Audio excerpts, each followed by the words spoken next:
மாணவர்களே, இயேசுவின் நாமத்தினாலே உங்களை வாழ்த்தி வரவேற்கிறேன். நீதிமொழிகள் 3ஆம் அதிகாரம் 12ஆம் வசனம்.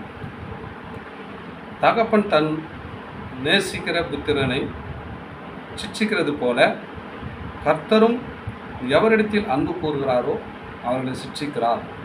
இப்போ பாருங்க, ஒரு தகப்பன் யார் மேலே அன்பு அதிகமாக வச்சுக்கிறாரோ அவனை திட்டிக்கிட்டே இருப்பார். ஏன்னா அவனுக்கு இன்னும் சிறப்படணும். வேலை செய்து தான் இருப்பான், ஆனால் சிருஷ்டிப்பார், கண்டிப்பார், உணர்த்துவார். ஏன்னா இன்னும் என் பிள்ளை நல்லா வளரணும் அப்படின்னு ஒரு தகப்பன் எதிர்பார்ப்பாருங்க.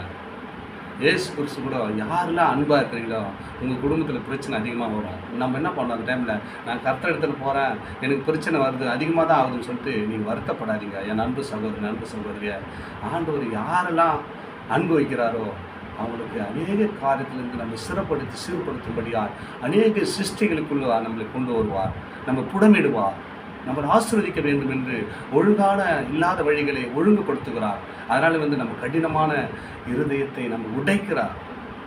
நம்ம உலகத்தோடு ஒத்திருக்கும் போது நம்ம அநேக காரியத்தில் மாட்டிக்கொள்ளக்கூடாதுன்னு சொல்லிட்டு தன் தகப்பன், உலகத்தின் தகப்பன் தன் பிள்ளையை சிருஷ்டிக்கிறது போல யார் மேலே அன்பாக வச்சுக்கிறாரோ ஒரு தகப்பன் அந்த பிள்ளையை நல்ல சிருஷ்டித்து கண்டித்து சீர்பட வேண்டும் என்று உணர்த்துவார். அதே போல் இயேசு கிறிஸ்து யார் மேலே அன்பு வைக்கிறார்களோ அந்த அன்பு நல்ல நிலைத்திருக்கணும்னு இயேசு ஒவ்வொரு நாளும் சிருஷ்டித்து உணர்த்துகிறாராங்க. நீங்கள் பயப்படாதீங்க.